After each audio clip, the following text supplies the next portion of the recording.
Assalamualaikum warahmatullahi wabarakatuh. Selamat pagi, selamat siang, selamat sore, dan selamat malam bagi yang menonton video ini.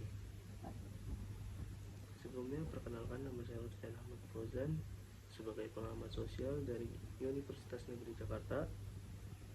Nah, pada video kali ini saya akan menganalisis salah satu isu tentang kepemudaan yang diambil dari sosiologi kepemudaan. Jadi, yang akan saya bahas yaitu isu tentang tawuran pemuda di Jakarta, akar masalah dari harapan. Nah, sebelum lanjut ke pembahasan berikutnya, mari kita simak bersama-sama video cuplikan berikut ini. Sementara itu di Jakarta, sejumlah orang tua menangis, bahkan ada yang pingsan saat menjemput anak mereka yang ditangkap polisi karena tawuran. Agar tidak mengulangi perbuatannya, para pelajar ini diminta oleh pihak kepolisian untuk bersujud meminta maaf kepada orang tuanya dan kepala sekolah. Para pelajar ini ditangkap setelah polisi menerima informasi dari warga perihal sekelompok remaja berkumpul di kawasan Sukapura, Cilincing yang diduga hendak tawuran. Tim iNews melaporkan. Oke, kita lanjut ke pembahasannya. Jadi, para penonton sudah melihat cuplikan yang tadi. Nah, di balik gemerlapnya Jakarta, ada wajah gelap yang terus menghantui, yaitu tawuran pemuda. Setiap tahun, dari masa ke masa, ratusan remaja terlibat dalam kekerasan di jalanan yang seringkali berujung luka, bahkan merenggut hingga kehilangan nyawa. Nah, dari cuplikan tadi kita sudah melihat nih bagaimana para pemuda yang sangat aktif melakukan tawuran. Mengapa hal ini bisa terjadi? Apa yang bisa kita lakukan? Mari kita telusuri bersama. Nah, tawuran ini bukan hal baru di Jakarta. Mulai dari perontakan antar sekolah, misalnya antara geng sekolah satu dengan sekolah lain yang bertentangan, ataupun ada salah satu yang ikut. Mungkin akar masalahnya hanya satu orang, tapi satu orang ini mengadu kepada gengnya dari geng satu lagi dan berujung tawuran,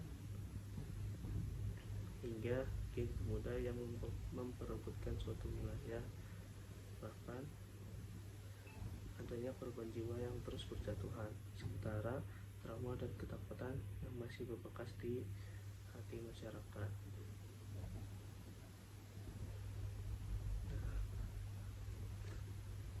Ada banyak faktor yang melatar belakangi tawuran pemuda di Jakarta.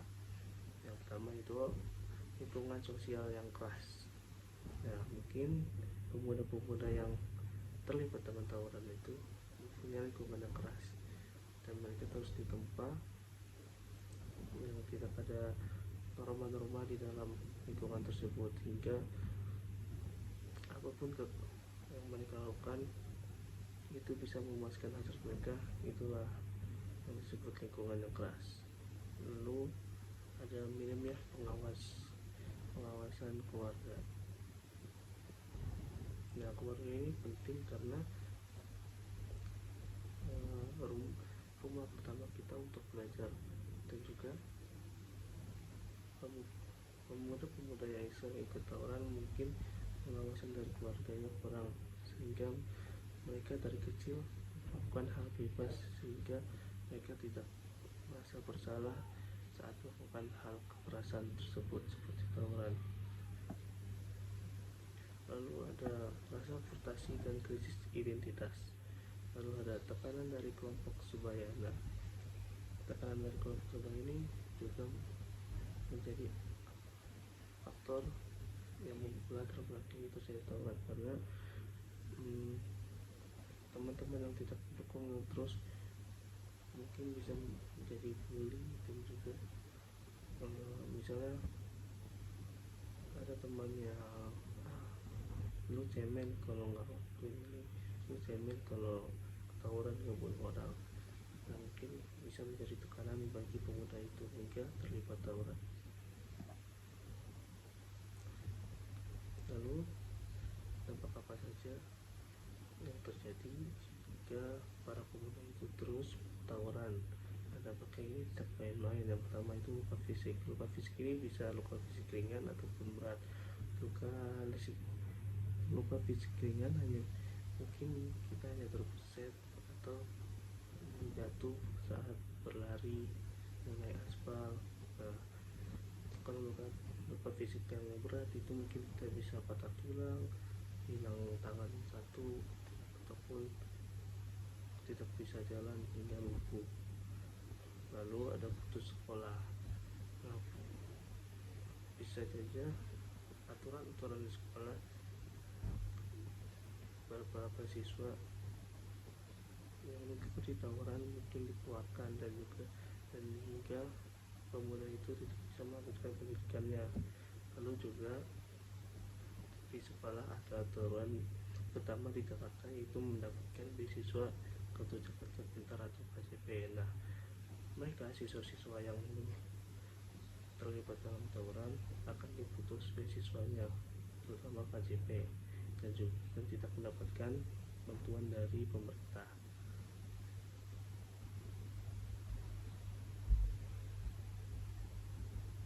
Lalu ada masuk ke dunia kriminal. Kenapa masuk ke dunia kriminal? Karena tawuran ini bisa memakan korban jiwa yang banyak, karena tawuran tidak hanya dengan tangan kosong saja, biasanya dengan senjata tajam seperti lampu, bahkan celurit atau parang yang panjang bisa menembus kulit kita menjadi luka fisik, dan juga bahkan bisa kehilangan masa depan. Kehilangan masa depan itu bisa dari pendidikan, ekonomi, bahkan nyawa sekaligus. Nah, namun harapan itu masih ada banyak pihak yang mulai bergerak, yang antusias untuk mencegah hingga menghilangkan tawuran yang terjadi terutama di Jakarta ini. Ada beberapa pihak yang mencegah bahkan untuk menghilangkan budaya-budaya tawuran ini, terutama yaitu ada program pembinaan dari sekolah dan dinas pendidikan. Nah, jadi di sekolah pemerintah mengenai pembinaan seperti dipanggil ya personal TNI ataupun polisi untuk mengarahkan dan melakukan pengarahan kepada para siswa untuk tidak melibatkan aksi tawuran. Dan juga ini keputusan dari dinas pendidikan. Lalu ada komunitas pemuda anti tawuran. Nah, mungkin komunitas ini bisa mengajarkan ke suatu masyarakat terutama untuk pemuda-pemuda yang masih terlibat tawuran hingga saat ini. Lalu kegiatan positif seperti futsal, musik, pelatihan kerja. Nah, pemerintah juga harus mengekakkan para pemuda yang jika pemudanya tidak ingin terlibat tawuran, terlibat kriminal. Nah, berilah pemuda-pemuda ini pelatihan kerja dan juga banyak kegiatan-kegiatan positif yang bisa dilakukan oleh para pemuda tersebut. Lalu peran aktif orang tua dan guru itu sangat penting. Seperti yang tadi saya bilang, pelajaran pertama itu adalah di keluarga. Jadi orang tua harus sangat memperhatikan para anak-anaknya agar pemuda itu tidak tersesat di jalannya. Nah, tawuran bukan hanya soal kekerasan, tapi tentang identitas yang hilang dan harapan yang pupus. Kita semua, orang tua, guru, pemerintah, dan masyarakat punya peran menghentikan lingkaran ini. Jadi mari kita tuntaskan masalah tawuran ini, terutama kepada orang-orang terdekat kita. Jangan sampai menjadi pelaku ataupun korban dari tawuran tersebut. Nah, mungkin itu saja yang bisa sampaikan di video ini. Jika masih ada kekurangan ataupun salah kata, mohon dimaafkan. Cukup sekian dari saya. Wassalamualaikum warahmatullahi wabarakatuh. Terima kasih.